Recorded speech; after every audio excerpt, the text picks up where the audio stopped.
Hi again. I'm here to share with you another project of a mini album that I created with the same paper line as I shown you prior. I use a lot of the stuff that I had like a couple of years back. Like I said, I'm trying to use all my stuff from my stash. Some trims. This is a PaperBag mini album. So there's a lot of tutorials back there that in YouTube that you can watch. I did some tags on here that you can insert here, and I just rounded the edges, the corners I mean, and so you can just stuff it in there.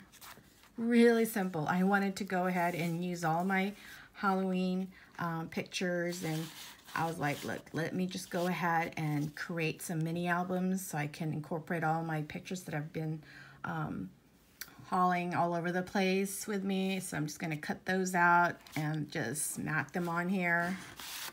Again, a lot of these journaling tags.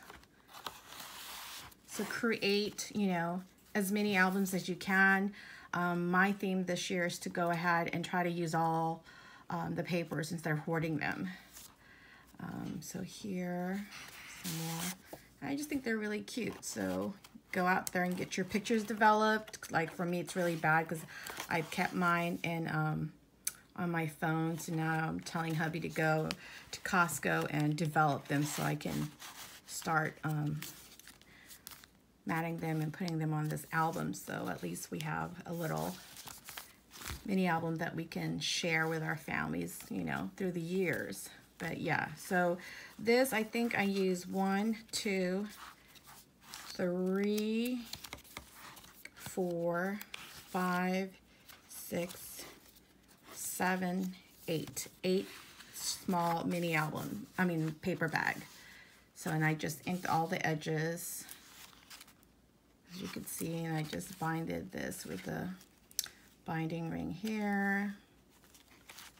Really simple. But have fun creating. It's your album. Make it your own, and just use all the papers you have. Don't do what I've been doing, which is hoarding all these papers, and now it's like, oh my gosh, I have so much papers. Now I have to use these up. Okay, thanks so much for watching. Bye-bye.